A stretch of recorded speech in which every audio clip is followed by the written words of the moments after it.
व्यवहार.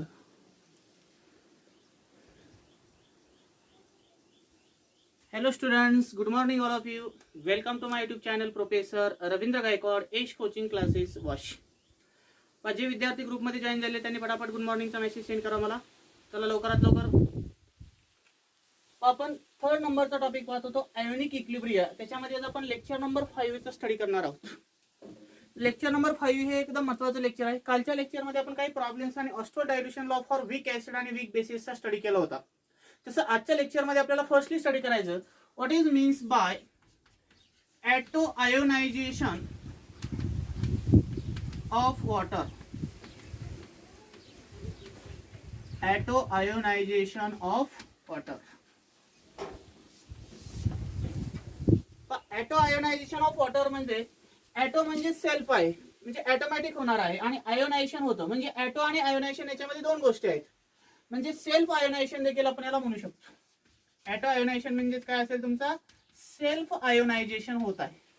मग water मॉलिक्युलचं self ionisation कशा प्रकारे होतं आणि त्याच्यामध्ये आपण आयोनिक प्रोडक्ट ऑफ वॉटर हा जे डेरिव्हेशन येणार आहे ते आपण याच्यामध्ये कॅल्क्युलेट करणार आहोत. म्हणजे आयोनिक इक्विलिब्रियामध्ये लेक्चर 5 मध्ये आपण आज फर्स्ट पॉइंट स्टडी करणार आहोत ॲटो आयोनायझेशन ऑफ वॉटर, जे सेल्फ आयोनायझेशन ऑफ वॉटरचा स्टडी करणार आहोत. Now consider this ionization of water. कशाचं आयोनायझेशन होणार आहे? वॉटरचं आयोनायझेशन होणार आहे. समजा मी फर्स्ट वॉटर मॉलिक्यूल घेतला लिक्विड स्टेट मध्ये, तोच फर्स्ट वॉटर मॉलिक्यूल हा सेकंड वॉटर मॉलिक्यूल सोबत रिॲक्ट होतो. म्हणजे दुसरा वॉटर मॉलिक्यूल घेतला मी लिक्विड फॉर्म मध्ये, म्हणजे इथे मी दोन प्रकारचे वॉटर मॉलिक्यूल घेतलेले आहेत. मग या दोन वॉटर मॉलिक्यूल मध्ये जर पाहिलं तर एकमेकांमध्ये ॲटो आयोनायझेशन होणार आहे, म्हणजे सेल्फ आयोनायझेशन होणार आहे. पण हे सेल्फ आयोनायझेशन होत असताना जो काही तुमचा वॉटर मॉलिक्यूल असणार आहे दिस water आयोनायझेस to very small extents, की वॉटरचं जे आयोनायझेशन होणार आहे ते जनरली स्मॉल एक्सटेंट मध्ये आयोनायझेशन होत असतं. मग आपल्याला माहिती झालं की वॉटर हा दुसऱ्या वॉटर सोबत ज्यावेळेस रिॲक्ट होणार आहे त्यावेळेस त्याचं आयोनायझेशन हे कसं आहे व्हेरी स्मॉल एक्सटेंट मध्ये आयोनायझेशन होत आहे. आणि स्मॉल एक्सटेंट मध्ये जर आयोनायझेशन होत असेल तर समजायचं की याचं नेचर काय असणार आहे? आयोनिक नेचर आहे. मग आयोनिक नेचर असेल तर आपण रिएक्शन मध्ये एरो कसा यूज करतो? डबल एडेडचा एरोचा यूज करतो, म्हणजे इक्विलिब्रियम कंडिशन असेल. But now consider this water having the H+ and OH- ions, की वॉटर मध्ये जर पाहिलं तर H+ आणि OH- आयन्स असतात. त्यावेळेस फर्स्ट वॉटर मॉलिक्यूल काय करतो? याच्यामधला H+ आयन सोबत रिॲक्ट होतो आणि त्याच्यापासून काय तयार होईल? H3O+ आणि शिल्लक काय राहील तुमचा OH-. Means water are ionized to a very small extent, that is H2 in liquid state plus H2 in liquid state. There is a formation of H3O+ plus OH- ions. की पहिला water molecule हा दुसऱ्या water molecule सोबत react होतो आणि त्याच्यामधला H+ स्वतःकडे accept करतो आणि त्याच्यापासून हायड्रोनियम आयन आणि OH- आयन्स तयार होतात. Then rate constant of the given reaction, की दिलेल्या रिएक्शनचं आपल्याला रेट कॉन्स्टंट कॅल्क्युलेट करायचं. मग आपण केमिकल कायनेटिक्स मध्ये पाहत आहोत की रेट कॉन्स्टंट असतं म्हणजे concentration of the products divide by concentration of the reactant. Rate constant म्हणजे काय असतो? Concentration of the product divide by concentration of the reactants. आता याच्यामध्ये पहा rate constant are indicated by capital K. जर आपण याला कॅपिटल के ने जर इंडिकेट केलं तर काय होईल? याच्यामध्ये कॉन्सन्ट्रेशन ऑफ प्रोडक्ट आहे म्हणजे काय भेटेल? H3O+ into concentration of OH- divide by concentration of reactant आहे म्हणजे काय असणार आहे? Concentration of H2. आता तुम्ही म्हणताल सर इथं दोन H2O मॉलिक्यूल आहेत, मग याला कसं रिप्रेझेंट करायचं? जरी इथं दोन वॉटर मॉलिक्यूल असले तर ते सेम आहेत, पण याचा स्क्वेअर घ्यायचा. म्हणजे काय येईल? K is equal to concentration of hydronium ion into concentration of OH- ions divided by concentration of H2O square. आता याच्या आधारे आपल्याला काय कॅल्क्युलेट करायचं? पण ही जर टर्म या साइडला जर मूव्ह केली, रिअरेंज केलं इक्वेशन, तर काय होईल? पहा therefore K into concentration of H2O square is equal to वरची जी टर्म आहे न्यूमरेटर मधली ती आहे तशी राहू द्या, H3O+ इंटू OH-. म्हणजे काय इक्वेशन तयार झालं? K into concentration of H2O square is equal to concentration of hydronium ion into concentration of OH- ions. But now consider in this reaction condition the concentration of H2O is always constant. की reaction condition जर equilibrium form मध्ये असेल तर याच्यामध्ये जे वॉटरचं जे concentration असणार आहे की याच्यामध्ये वॉटर आपण सॉल्व्हंट यूज करतो आणि एक्सेस मध्ये जर एखादा पोलर सॉल्व्हंट असेल तर त्याचं कॉन्सन्ट्रेशन हे कॉन्स्टंट असतं and this constant are consider as a K dash आणि तो कॉन्स्टंट काय कन्सिडर करणार आहोत आपण के डॅश कन्सिडर करणार आहोत. देन रिटर्न दिस इक्वेशन. मग ही के डॅश ची व्हॅल्यू जर या इक्वेशन मध्ये टाकली तर काय येईल पहा इथे दिसते पहा K into K dash is equal to शिल्लक काय राहिलं इकडं concentration of H3O plus into concentration of OH minus. म्हणजे इथं कॉन्सन्ट्रेशन ऑफ H2O ची व्हॅल्यू काय होती के डॅश ती व्हॅल्यू आपण वरच्या इक्वेशन मध्ये पुट अप केली म्हणजे काय भेटल K into K dash is equal to concentration of hydronium ion into concentration of hydroxide ions. मग आता याच्या आधारे आपल्याला काय कॅल्क्युलेट करायचं पहा तुम्हाला जनरली माहिती आहे की कॉन्स्टंट इंटू कॉन्स्टंट जर असेल कॉन्स्टंट इंटू कॉन्स्टंट जर असेल तर तो ऑलवेज कॉन्स्टंट असतो हे आपल्याला माहित आहे पहा. कॉन्स्टंट इंटू कॉन्स्टंट असेल तर तो ऑलवेज काय असतो कॉन्स्टंट असतो. म्हणजे काय भेटेल इथं पहा K into K dash is equal to K W की के इंटू के डॅश म्हणजे काय असेल तुमचा के डब्ल्यू असेल. मग के इंटू के डॅश ची व्हॅल्यू जर ह्या इक्वेशन मध्ये टाकली तर काय भेटेल पहा K W is equal to concentration of a hydronium ion into concentration of hydroxyl ions. Equation number 2 भेटलं. म्हणजे इथं आपल्याला फायनल इक्वेशन ॲटो आयनायझेशनचं माहित झालं. कोणतं माहित झालं K W is equal to concentration of hydronium ion plus concentration of OH minus ions. Then what is the K W. मग के डब्ल्यू काय असेल this K W is the ionic product of water.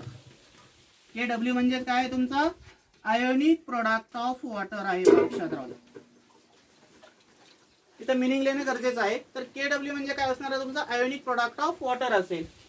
त्यानंतर ही term आहे concentration of H3O plus ions. आपल्याला आयन्सचं name देखील माहित असणं गरजेचं आहे. तर या आयन्सला म्हणायचं कॉन्सन्ट्रेशन ऑफ हायड्रोनियम आयन्स. काय म्हणायचं याला कॉन्सन्ट्रेशन ऑफ हायड्रोनियम आयन्स. आता दुसरा टर्म आहे concentration of OH minus ions. Concentration of OH minus ion जर असेल तर त्याला काय म्हणायचं concentration of hydroxyl ions. Concentration of hydroxyl ions. तर हे 2 नंबरचं जे इक्वेशन आहे ते कशाचं आलं ॲटो आयोनायझेशन ऑफ वॉटर. त्यालाच आपण काय म्हणत असतो ionic product of the waters. Screenshot काढून घ्यायचा.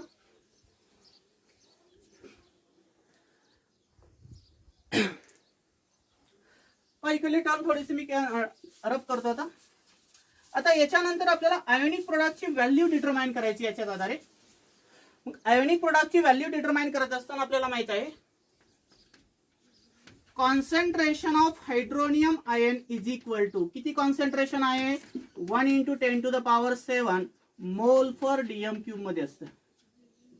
त्यानंतर हायड्रोनियम आयनचं देखील कॉन्सन्ट्रेशन किती असतं 1 इंटू 10 टू द पॉवर -7 मोल फॉर डीएम क्यूब. बरोबर मोल फॉर डीएम क्यूब आहे. याच्यामध्ये आपल्याला ionic product of water calculate करायचं. मग आयोनिक प्रोडक्ट ऑफ वॉटरचं काय इक्वेशन आहे पहा या साईडला दिलं equation 2. Ionic product of water that is K W is equal to concentration of hydronium ion into concentration of hydroxyl ions. मग कॉन्सन्ट्रेशन ऑफ हायड्रोनियम आयनची व्हॅल्यू आणि हायड्रॉक्सिल आयनची व्हॅल्यू तुम्हाला माहिती आहे काय व्हॅल्यू आहे 1 into 10 to the power -7 into 1 into 10 to the power -7. मग 1 1 जर पाहिला तर कॉमन निघेल इंटू 10 टू द पॉवर -7 आणि -7 म्हणजे इथे काय राहील 1 इंटू 10 टू द पॉवर -14. तर हे झालं तुमचं आयोनिक प्रोडक्टची व्हॅल्यू. म्हणजे के डब्ल्यू ची व्हॅल्यू किती आली 1 इंटू 10 टू द पॉवर -14. मग ज्यावेळेस आपल्याला आयोनिक प्रोडक्टची व्हॅल्यू डिटरमाइन करायची त्यावेळेस तुम्हाला या स्टेप पासून सुरुवात करावी लागते. म्हणजे या डेरिवेशनला आपण नाव देऊ शकतो ionic product of water. Ionic product of water म्हणजेच value of ionic product of water असं त्याला हेडिंग तुम्ही सब देऊ शकता. Value of ionic product of water. काय केलं याच्यामध्ये मी हायड्रोनियम आयनचं कॉन्सन्ट्रेशनची व्हॅल्यू लिहिली मोलार मध्ये. हायड्रॉक्सिल आयनची कॉन्सन्ट्रेशनची व्हॅल्यू लिहिली मोलार मध्ये. आपल्याला आयोनिक प्रोडक्टचं इक्वेशन नंबर 2 नोंद झालेलं होतं. ते इक्वेशन आपण इथे घेतलं, त्याच्या व्हॅल्यू इथं सबस्टिट्यूट केल्या. मायनस मायनस काय होईल, प्लस होईल. मोठ्या संख्येचे चिन्ह राहिलं म्हणजे KW इक्वल टू काय आला, 1 × 10⁻⁻14. स्क्रीनशॉट काढून घ्यायचं. आता पहा, आता तुम्हाला इथं हे इक्वेशन माहित झालेलं कोणतं, KW equal to concentration of hydronium ions. तर त्याच्या आधारे आपल्याला आयोनिक प्रोडक्टची डेफिनेशन करता आली पाहिजे. समजा तुम्हाला एक्झाम मध्ये जर डेफिनेशन विचारली, what is the ionic product of water, ionic product of water. मग आयोनिक प्रोडक्ट ऑफ वॉटर साठी काय सिंबल आहे, KW. याची डेफिनेशन जर तुम्हाला 1 मार्काला विचारली तर ती लिहिता आली पाहिजे. ही डेफिनेशन लिहित असताना आपण या इक्वेशनच्या आधारे त्याची डेफिनेशन रिप्रेझेंट करू शकतो. हा काय आहे, प्रोडक्ट आहे दोन्ही कॉन्सन्ट्रेशनचा. म्हणजे काय लिहिणार इथं पहा, the product of concentration of, कशाचं कॉन्सन्ट्रेशन आहे, concentration of hydronium ions and दुसरं कॉन्सन्ट्रेशन कशाचं आहे, concentration of hydroxyl ions of pure water at equilibrium are called as ionic product of water. Ionic product of water. ही definition मी कशाच्या आधारे केली पहा, ह्या इक्वेशनच्या आधारे केली. The product of concentration of hydroxyl ion and concentration of hydronium ions of a pure water at equilibrium are called as ionic product of waters. राहील लक्षात. The product of concentration of hydronium ions and concentration of hydroxyl ions, पण ते कशाचे आहेत, pure water. आणि ती condition कशी आहे, इक्विलिब्रियम फॉर्म मध्ये आहे, कारण ते वीक नेचर आहे त्याचं. त्याला आपण काय म्हणतो, आयोनिक प्रोडक्ट ऑफ वॉटर्स. तर ही झाली त्याची डेफिनेशन. आता यानंतर आपल्याला महत्त्वाचा पॉइंट पाहायचा, what is the pH and pOH. मग ज्यावेळेस एखाद्या आयनचं कॉन्सन्ट्रेशन ज्यावेळेस आपण डिटरमाइन करत असतो, त्यावेळेस आपल्याला पीएच आणि पीओएच कॅल्क्युलेट करणं गरजेचं आहे. काय हेडिंग टाकू शकतो आपण, what is the pH and pOH. PH आणि पीओएच आपल्याला इथं डिटरमाइन करायची.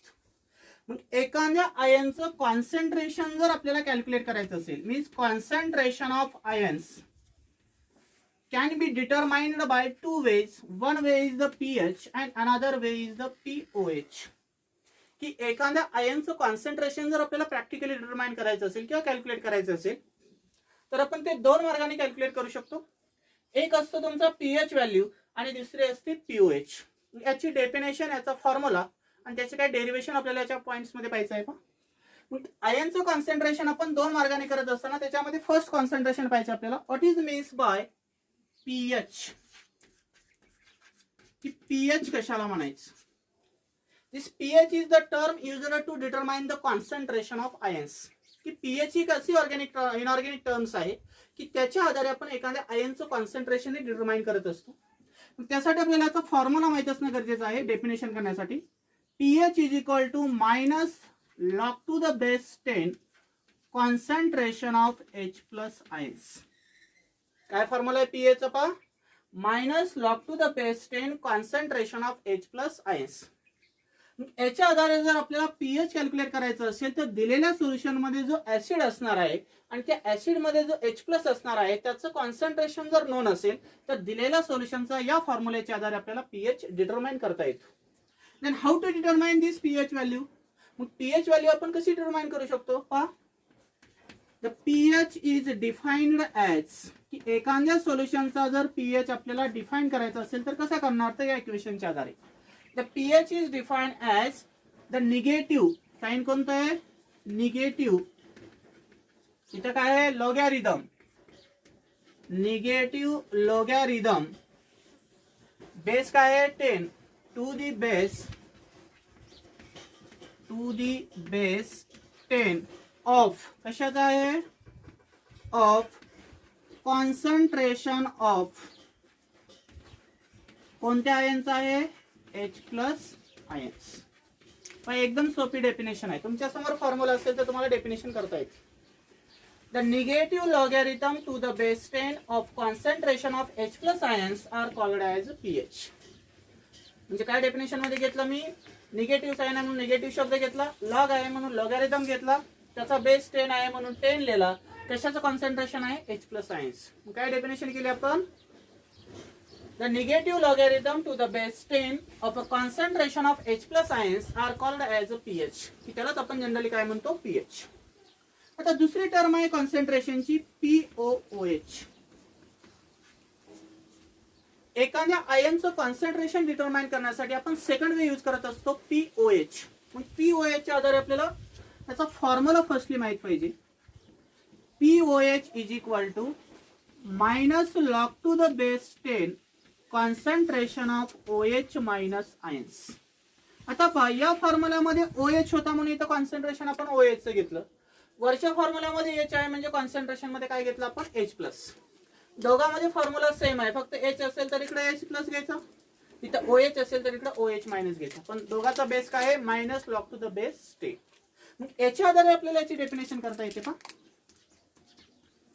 It is defined as the negative logarithm. इथं डेफिनेशन आहे इक्वेशनच्या आधारे, द निगेटिव्ह लॉगॅरिथम, लॉग आहे म्हणून logarithm to the base, base किती दिलेला आहे त्याचा, 10, to the base 10 of concentration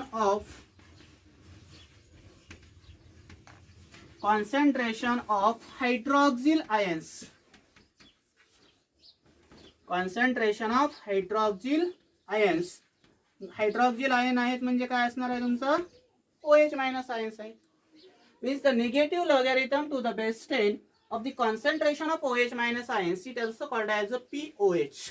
त्यालाच आपण जनरली काय म्हणतो, POH. हे जे दोन फॉर्म्युले आहेत आणि त्या डेफिनेशन आहे ते 1 मार्काला विचारतात पहा. त्यासाठी हे दोन फॉर्म्युले लक्षात राहू द्या. pH is equal to minus log to the base 10 concentration of H plus ion म्हणजे कशाचा फॉर्म्युला आहे, pH चा. आणि POH is equal to minus log to the base 10 concentration of OH minus ion कशाचा फॉर्म्युला आहे, POH चा. त्याच्या आधारे तुम्हाला हे डेफिनेशन त्या इक्वेशनच्या आधारे करता येते. आता याच्यानंतर याच्याशी रिलेटेड आपण एक डेरिव्हेशन पाहणार आहोत, जे की 2 मार्काला विचारतात पहा. What is the relation between pH and POH.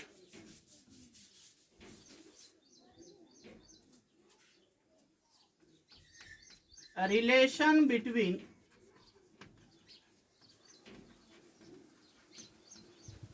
pH and POH. pH आणि pH मधलं काय रिलेशन आहे ते आपल्याला डेरिव्हेशनच्या आधारे प्रूव्ह करायचं. हे एकदम बेसिक पॉइंट्स आहे पहा, एकदम सोपा पॉइंट्स आहे की याचं डेरिव्हेशन तयार करत असताना आपल्याला आयोनिक प्रोडक्ट ऑफ वॉटरचं इक्वेशन सुरुवातीला माहित पाहिजे. मग आयोनिक वॉटर ऑफ प्रोडक्टचं इक्वेशन काय आहे पहा, the ionic product of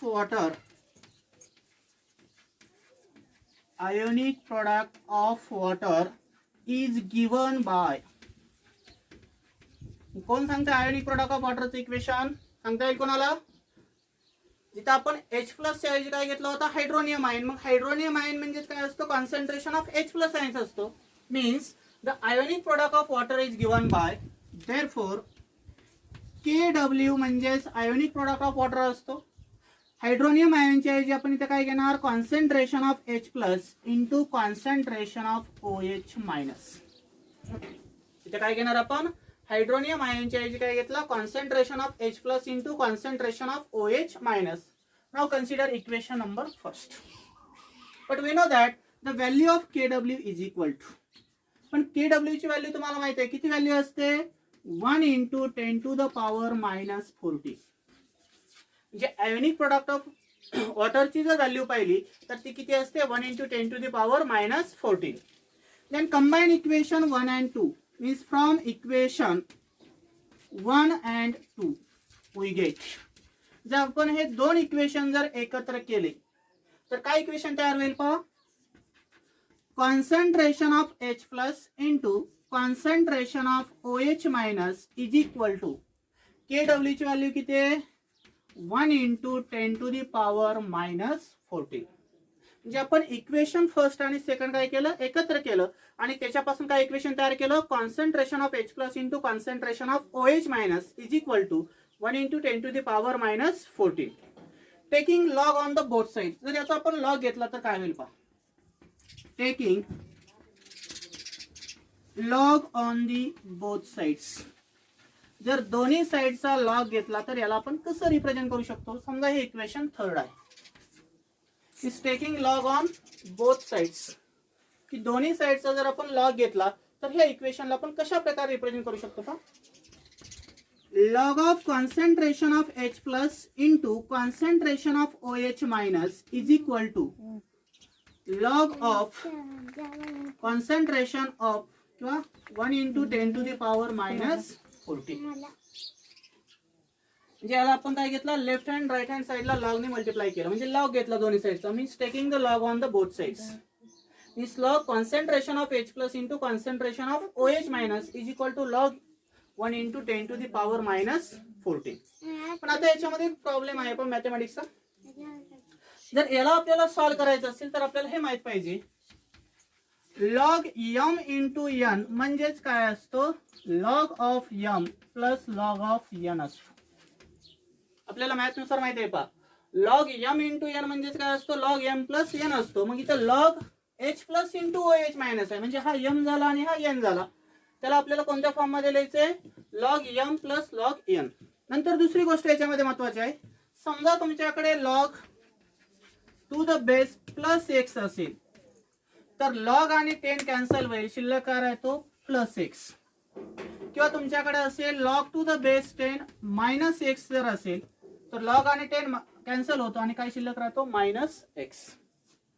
ह्या दोन फोडीच्या आधारे आपण इक्वेशनला फोड करू शकतो. कसं करणार पहा log concentration of H plus into concentration of OH minus आहे त्याला कसं लिहिणार log m plus log n. म्हणजे कसं लिहिणार पहा इथे दिसतंय बघा log concentration of H plus plus हा झाला m log concentration of OH minus is equal to इथं log आणि 10 काय असणार आहे तुमचा कॅन्सल होईल कारण इथं log टू द बेस काय असणार आहे तुमचा 10 असेल. हा जर कॅन्सल झाला तर काय येईल पहा 10⁻⁻14. म्हणजे याला आपण कसं लिहिलं 10⁻⁻14 फॉर्म मध्ये लिहिलं.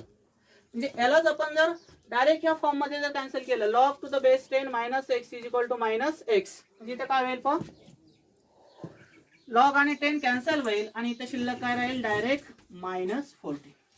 Means log concentration of H plus into concentration of OH minus is equal to log 1 × 10⁻⁻14. आपण याचं काय केलं log m plus log n form मध्ये सेपरेट केलं. त्याला log H plus log OH minus is equal to -14. -14 कसं लक्षात आलं ना log आणि 10 कॅन्सल होतं मायनस x असेल तर इथं मायनस x राहील प्लस x असेल तर प्लस x राहील. आपल्याकडे इथं -14 होता एकला काही किंमत नाही म्हणजे काय राहिला शिल्लक -14.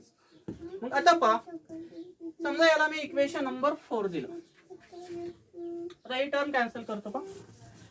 आता इथं आपल्याला log H प्लस आणि log OH मायनस माहित झाला. आता याला जर आपण दोन्ही साइडला जर निगेटिव्ह साइनने जर मल्टिप्लाय केलं तर काय होईल पहा मल्टिप्लाइंग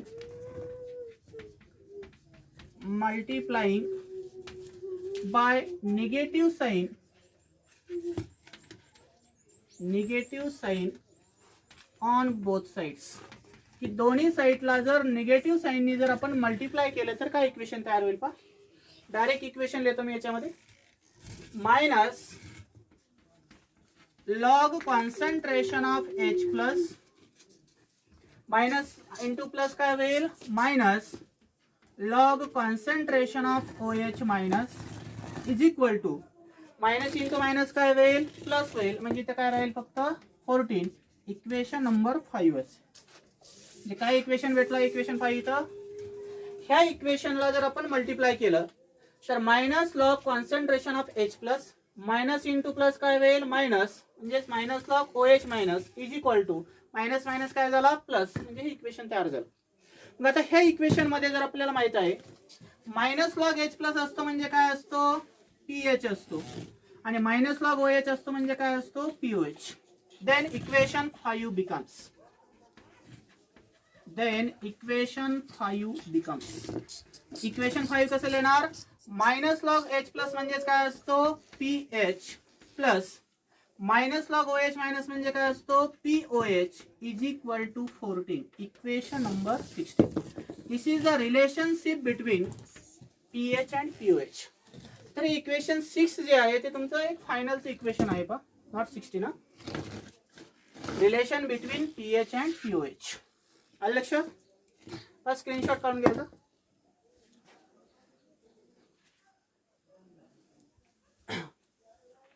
हे रिलेशन 2 मार्काला विचारतात. कसं लक्षात आलं ते आलं सांगितलेलं. पहिल्यांदा आपण आयोनिक प्रोडक्ट ऑफ वॉटर घेतला, KW is equal to H plus into OH minus. KW ची व्हॅल्यू घेतली 1 इंटू 10⁻⁻14. फ्रॉम इक्वेशन 1 and 2 काय आलं, H plus into OH is equal to 1 into 10⁻⁻14. दोन्ही साईडचा लॉग घेतला. लॉग घेतल्यानंतर आपण या फॉर्म्युलेच्या आधारे काय केलं, त्याला डिवाइड केलं, सेपरेट केलं, मग त्याचा डेरिव्हेटिव्ह घेतला, आणि डेरिव्हेटिव्ह घेतल्यानंतर काय केलं, multiply by negative sign on both sides. की या इक्वेशन 4 ला आपण निगेटिव्ह साइन मल्टिप्लाय केलं तर असे इक्वेशन तयार झालं. पण आपल्याला आधीच्या पॉईंट्स मध्ये माहित आहे minus log to the base 10 H plus म्हणजे काय असतो, पीएच असतो, आणि minus log to the base 10 OH म्हणजे काय असतो, पीओएच असतो. फक्त इथे लॉग टू द बेस 10 नाही पा, फक्त लॉग आहे, म्हणजे तीच पीएच आणि पीओएच असतो. म्हणजे फायनल इक्वेशन काय आलं, pH plus pOH is equal to 40. आता याच्यानंतर आपण एक शेवटचा छोटासा पॉईंट पाहणार आहोत. What is the aqueous solution.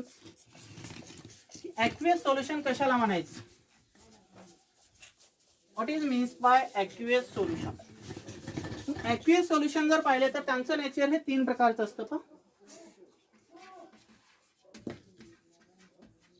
Aqueous solution of the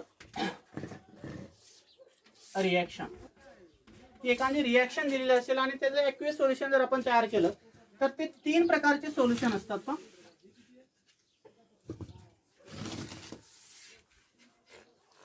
समजा तुमच्याकडे आहे first acidic solution. First solution कोणतं आहे, ऍसिडिक. दुसरं असेल तुमच्याकडे न्यूट्रल सोल्युशन, आणि तिसरं सोल्युशन असतं तुमच्याकडे बेसिक सोल्युशन. म्हणजे सोल्युशन हे किती प्रकारचे असू शकतात ॲक्वियस मीडियम मध्ये, 3 प्रकारचे सोल्युशन असतात. पहा, एक आहे ॲक्वियस सोल्युशन, ॲक्वियस सोल्युशन मध्ये ऍसिडिक आहे, दुसरा आहे न्यूट्रल, आणि तिसरा आहे बेसिक. सुरुवातीला जर आपण या न्यूट्रल सोल्युशनच्या बाबतीत जर पाहिलं तर याचं concentration of H plus ions is equal to concentration of OH minus ions are equal. की एखाद्या सोल्युशन मध्ये जर H प्लस आणि OH मायनस आयन्सचं कॉन्सन्ट्रेशन जर इक्वल असेल तर ते सोल्युशन न्यूट्रल सोल्युशन असं आपण म्हणत असतो. Means the concentration of H plus ions and OH minus ions are equal, such solution are called as a neutral solution. की त्या सोल्युशनला आपण काय म्हणत असतो, neutral solution. But we know that this H plus on taking from acids, की हा H plus आपण कशाकडून घेतलेला असतो, ऍसिड करून, and this OH minus are taken from base, आणि हा OH मायनस कशाकडून आलेला असतो, तुमचा बेस करून. मग आपल्याला माहित आहे ऍसिड प्लस बेस याच्यापासून जर साल्ट आणि वॉटर तयार होत असेल तर त्या रिएक्शनला आपण न्यूट्रलायझेशन रिएक्शन म्हणत होतो. मग इथे H प्लस तुमचा ऍसिड पासून ऑब्टेन झालेला आहे आणि OH मायनस हा बेस पासून ऑब्टेन झालेला आहे. म्हणजे ऍसिड आणि बेसचं कॉन्सन्ट्रेशन जर इक्वल असेल तर त्या सोल्युशनला काय म्हणायचं, न्यूट्रल सोल्युशन. तशा प्रकारे जर आपण ऍसिडिक सोल्युशन मध्ये जर कन्सिडर केलं तर ऍसिडिक आहे म्हणजे ऍसिड आहे, ऍसिड मध्ये कशाचं कॉन्सन्ट्रेशन जास्त असणार, H plus. Means concentration of H plus is greater than, कशापेक्षा जास्त असणार आहे, कॉन्सन्ट्रेशन ऑफ OH मायनस. कारण ऍसिड आहे म्हणजे H प्लस असतो, ज्याच्यामध्ये H प्लसचं कॉन्सन्ट्रेशन हे OH मायनस पेक्षा जास्त असेल या सोल्युशनला आपण ऍसिडिक सोल्युशन म्हणतो. पण इकडल्या साईडला आता इकडे बेसिक सोल्युशन आहे, concentration of H plus is less than concentration of OH minus ion. OH minus आयनचं कॉन्सन्ट्रेशन जर जास्त असेल H प्लस पेक्षा तर दिलेलं सोल्युशन काय असणार आहे, तुमचं बेसिक असतं. ही फर्स्ट टर्म लक्षात राहू द्या. पा, H प्लस आणि OH चं कॉन्सन्ट्रेशन इक्वल असेल तर कोणतं सोल्युशन म्हणायचं, न्यूट्रल. H प्लसचं कॉन्सन्ट्रेशन OH पेक्षा जास्त असेल तर त्या सोल्युशनला काय म्हणतो आपण, ऍसिडिक सोल्युशन. आणि H प्लसचं कॉन्सन्ट्रेशन हे OH पेक्षा कमी असेल तर त्याला काय म्हणायचं, basic solution. But we know that concentration of H plus is equal to concentration of OH minus is equal to 1 into 10 to the power minus 7. आपल्याला माहित झालंय की H प्लस आणि OH मायनसचं कॉन्सन्ट्रेशन हे इक्वल आहे. त्याची व्हॅल्यू जर कॉन्सन्ट्रेशनची किती असते, 1 into 10 to the power minus 7 असते. तसं इकडल्या साईडला जर आपण पाहिलं तर काय येईल, concentration of H plus ions, concentration of H plus ions is greater than 1 into 10 to the power minus 7. इथे ह्या दोघांच्या कॉन्सन्ट्रेशनची व्हॅल्यू काय होती, इक्वल होती. किती होती, 10 to the power minus 7. पण ऍसिडिक सोल्युशन असेल तर H प्लसच्या कॉन्सन्ट्रेशन पेक्षा 1 into 10 to the power पेक्षा याचं कॉन्सन्ट्रेशन व्हॅल्यू कशी असेल, जास्त असेल. इकडल्या साईडला जर पाहिलं तर काय येईल, concentration of H plus is less than 1 into 10 to the power minus 7. मग याच्या जर आपल्याला तर्क भेटतो, जर pH ची व्हॅल्यू जर 7 असेल तर समजायचं ते सोल्युशन न्यूट्रल आहे. pH ची व्हॅल्यू जर लेस दॅन 7 असेल तर समजायचं ते सोल्युशन ऍसिडिक आहे. आणि pH ची व्हॅल्यू जर ग्रेटर दॅन 7 असेल तर समजायचं ते सोल्युशन कसं आहे, बेसिक सोल्युशन आहे. म्हणजे MCQ साठी हा पॉइंट्स, या पॉइंट्स मधला महत्वाचा आहे. पण मला एवढंच लक्षात ठेवायचे 3 गोष्टी. ज्या सोल्युशनचा pH 7 असतं ते सोल्युशन न्यूट्रल असतं. ज्या सोल्युशनचा pH हा लेस दॅन 7 असतो ते सोल्युशन ऍसिडिक असतं. आणि ज्या सोल्युशनचा pH हा ग्रेटर दॅन 7 असतो ते सोल्युशन काय असतं, बेसिक असतं. मग याच्या जर आपल्याला एक pH स्केल काढता येते, काय ड्रॉ करता येते, pH स्केल. त्या pH स्केल मध्ये जर आपण डायरेक्ट जर पाहिलं तर याला आपण pH स्केल म्हणू का. समजा तुमच्याकडे pH ची व्हॅल्यू जर लेस दॅन 7 असेल, 7 पेक्षा कमी असेल, pH ची व्हॅल्यू जर तुमच्याकडे लेस दॅन 7 जर असेल तर ते सोल्युशन कसं असतं, ऍसिडिक. pH ची व्हॅल्यू ही इक्वल टू 7 असेल तर ते सोल्युशन कसं असतं, न्यूट्रल. आणि pH ची व्हॅल्यू ही ग्रेटर दॅन 7 जर असेल तर ती व्हॅल्यू कशी, सोल्युशन कसं असतं, बेसिक. राहिलं लक्षात. pH is less than 7, the given solution is acidic. pH is equal to 7, the given solution is a neutral. And pH is greater than 7, the given solution is basic. तर आज इथं आपण थांबू. उद्याच्या लेक्चरमध्ये आपण याच्यामध्ये काही प्रॉब्लेम स्टडी करणार. थँक्यू.